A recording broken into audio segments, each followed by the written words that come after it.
Play Market'ten мына эмени тандап алабыз. Ошол видеолор жасаган программаны. Video slideshow деген. Ага киребиз.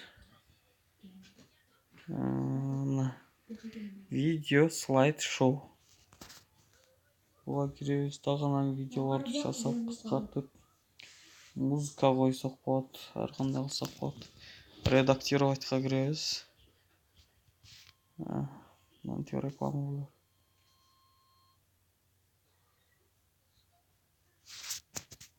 болот. Редактироватка киргенден кийин мына чыгат видеолор.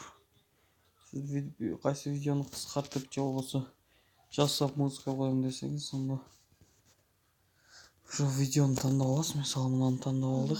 Эгер аягынан кыскартам десеңер, же болбосо башынан кыскартам десеңер, мынаны бул жака жылдырып койсоңор, же мынаны бул жака жылдырып койсоңор.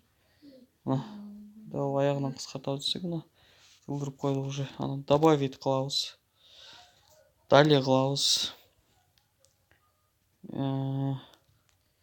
Эгер ортосунан, ушул видеонун ортосуна бир жерин алып коебуз десек, анда мындай кылабыз. Обрезать, анан вырезать деген чыгат. Вырезать бассак мындай болот.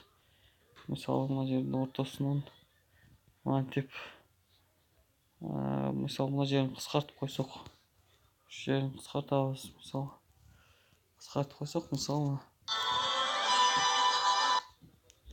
азыр бул жерине сразу бул жака өтүп кетет. Бул жер кыскарды уже. Ортосуна алып койдук.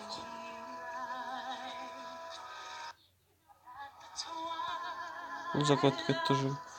Мына эмени петичканы басабыз. Болду уже, ал ошондой болуп жасалып калды. Ортосунан алынды видео.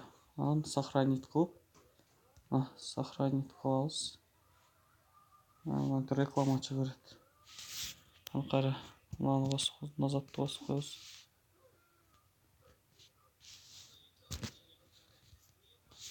Рекламалар күйгүзөт да. Анан ошо сохранить бассак, анан мындай болуп экспортировать в галерею деп чыгат.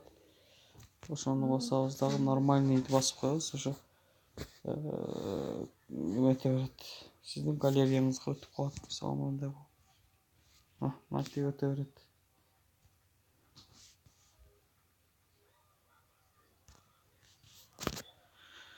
Ушундай кылып кыскартып жасаса болот видеолорду.